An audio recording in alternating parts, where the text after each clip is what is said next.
Salut tout le monde, c'est Ayman et dans cette nouvelle vidéo, je vais vous donner pas moins de 10 astuces vraiment utiles pour votre iPhone que vous devez absolument connaître. Mais avant de commencer, il me faut vous parler de quelque chose de très important. J'ai récemment remarqué que vous êtes plus de 95% de personnes qui regardent mes vidéos sans être abonnés à ma chaîne.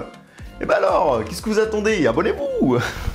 Non, plus sérieusement, si vraiment vous voulez en apprendre bien plus de votre iPhone, des astuces qui pourraient grandement améliorer votre utilisation sur votre appareil Apple, ou si vous aimez tout simplement ma façon de présenter ou d'expliquer les choses, eh bien n'hésitez surtout pas à vous abonner parce que d'autres contenus de ce type arrivent bientôt. Et en plus de ça, j'en ai fait la spécialité de cette chaîne. J'en profite aussi pour vous rappeler que je suis présent sur Twitter ainsi que sur Instagram. Et c'est là que je partage un petit peu mon quotidien avec la tech, mes réactions sur l'actu, des photos de mon setup. Donc bien n'hésitez surtout pas à me suivre sur mes réseaux sociaux parce que quelque chose me dit que des concours arrivent très bientôt. Je dis ça, je dis rien. Bref, l'autopromo est terminée. Nous allons pouvoir commencer cette vidéo des 10 astuces et fonctions cachées pour votre iPhone.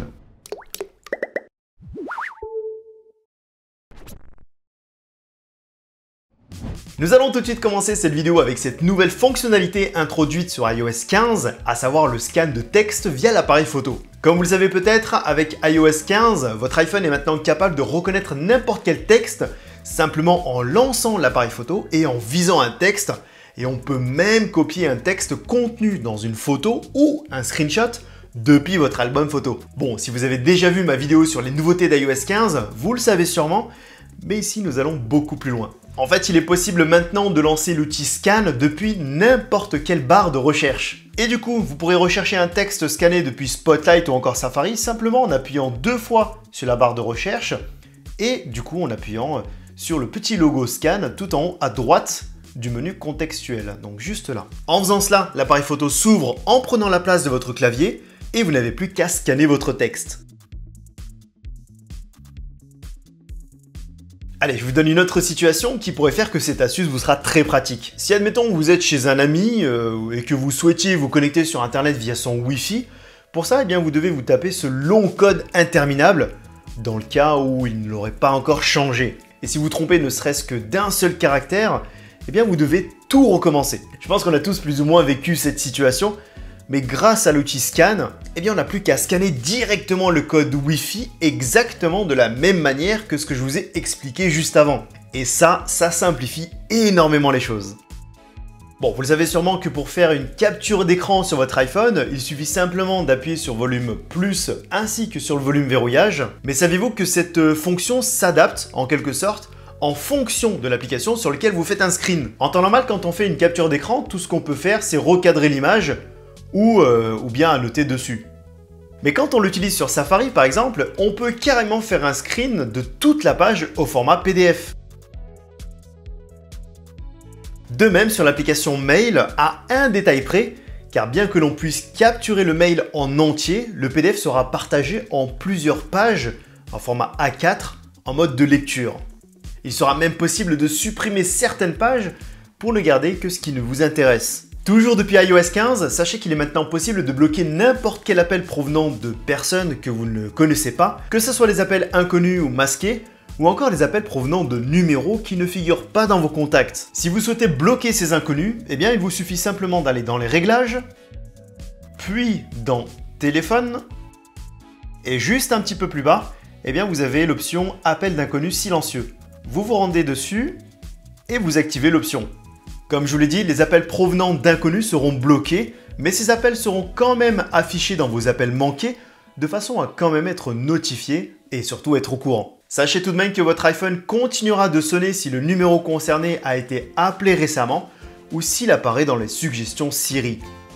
Quand vous recevez un appel, vous le savez sans doute, mais vous pouvez vous mettre en sourdine, c'est-à-dire que vous coupez le micro en fait tout simplement, si vous avez besoin par exemple de discuter avec quelqu'un à côté sans que votre interlocuteur ne vous écoute. Mais saviez-vous qu'il était aussi possible de complètement couper le haut-parleur et de ce fait de ne plus entendre ce que votre interlocuteur fait? Une sorte de mise en attente complète. Pour ça, c'est super simple. Quand vous êtes en appel, il suffit tout simplement de maintenir le bouton micro à peu près 3-4 secondes pour couper à la fois votre micro et le haut-parleur. Et pour reprendre la conversation téléphonique, vous n'avez plus qu'à rappuyer sur ce même bouton. Une fonction qui peut s'avérer être pratique si par exemple vous avez besoin d'échanger avec quelqu'un sans être dérangé par les différents bruits provenant de votre appel téléphonique. Si par exemple vous recevez un message de quelqu'un et que vous souhaitez le transférer à une autre personne, sachez qu'il existe un moyen beaucoup plus simple que de copier le message et de le coller sur l'autre conversation. Simplement en maintenant votre doigt sur le message et en le glissant légèrement. Vous n'aurez plus qu'à aller sur l'autre conversation et lâcher votre message pour ensuite l'envoyer.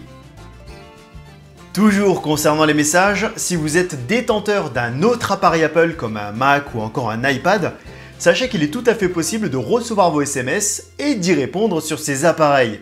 Et bien sûr, cela concerne absolument tous les SMS et non pas seulement les e-messages. Pour l'activer, il suffit simplement d'aller dans les réglages des SMS, de descendre un petit peu plus bas pour vous rendre dans les options de transfert de SMS, puis de sélectionner l'appareil ou les appareils sur lesquels vous souhaitez recevoir vos messages.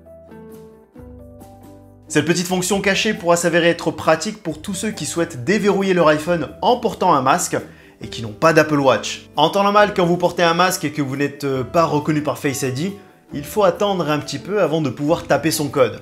Eh bien sachez que quand vous voyez le mot Face ID apparaître à l'écran, il suffit simplement d'appuyer dessus pour tout de suite avoir la possibilité de taper votre code pour déverrouiller votre iPhone. Du coup, vous gagnez quelques précieuses secondes. Saviez-vous qu'il était tout à fait possible de prendre une photo depuis votre iPhone grâce à votre voix ? Pour activer cette fonction, il suffira simplement d'aller dans les réglages d'accessibilité. Ensuite, dans Contrôle vocal, vous activez l'option. Il ne nous reste plus qu'à personnaliser la commande que l'on souhaite en créant une nouvelle dans Personnaliser les commandes. Vous créez une commande et sur cette fenêtre, nous allons écrire le mot que nous allons énoncer à la voix pour déclencher la commande. Pour prendre une photo, nous allons écrire le mot cheese par exemple. Ensuite, nous allons définir l'action qui sera déclenchée par cette commande. Pour cette astuce, nous allons faire en sorte que quand on va énoncer l'expression, un geste sera exécuté dans un endroit bien précis sur l'écran, qui correspondra en fait à l'endroit où se trouve le bouton pour prendre une photo depuis l'application Appareil photo. Il suffira tout simplement d'appuyer sur l'écran à l'endroit exact où se trouve ce bouton pour enregistrer le geste personnalisé. Une fois que c'est fait, vous appuyez sur Enregistrer tout en haut à droite, puis Retour tout en haut à gauche, puis Enregistrer encore une fois tout en haut à droite. Il ne nous reste plus qu'à lancer l'appareil photo et tout simplement dire cheese pour prendre la photo. Cheese. Si vous êtes un utilisateur de Safari sur votre iPhone, savez-vous que la barre de recherche ne suffit pas simplement à rechercher des mots sur Internet. Et non, cette barre de recherche sert aussi à rechercher des termes sur la page Internet que vous êtes en train de visionner. Par exemple, là je suis sur la page Internet d'Apple et je souhaite relever tous les endroits de la page où ça parle de l'iPhone. Eh bien j'ai juste à taper iPhone sur cette barre de recherche et tout en bas des suggestions, on peut rechercher ce terme sur cette page. Et pour plus facilement les relever, eh bien les mots recherchés seront même surlignés. Et tout en bas, eh bien vous pourrez même faire défiler les endroits où le terme est employé. Cette petite astuce peut vraiment s'avérer être pratique si vous faites une recherche d'un terme précis dans un article par exemple. Pour cette dernière astuce, je vais vous parler d'une fonctionnalité que j'utilise énormément. Et cette fonction est l'utilisation de Shazam via le centre de contrôle. Je pense que vous connaissez tous Shazam, cette appli qui permet la reconnaissance de musique. Et son rachat par Apple il y a cela quelques années lui a permis d'être complètement intégré à l'iPhone. Pour l'ajouter dans le centre de contrôle, il suffit simplement d'aller dans les réglages, vous descendez un petit peu plus bas, vous allez dans centre de contrôle, vous descendez encore un petit peu plus bas, et là vous avez la ligne Shazam qui est juste là.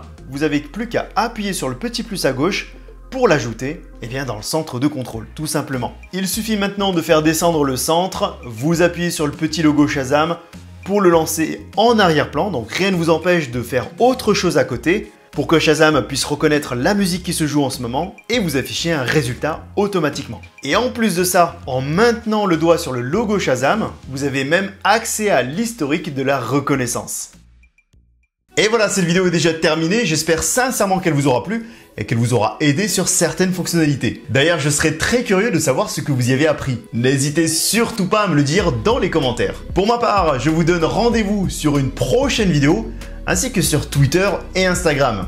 D'ici là, prenez tout soin de vous et que la paix soit avec vous. C'est Ayman. Peace.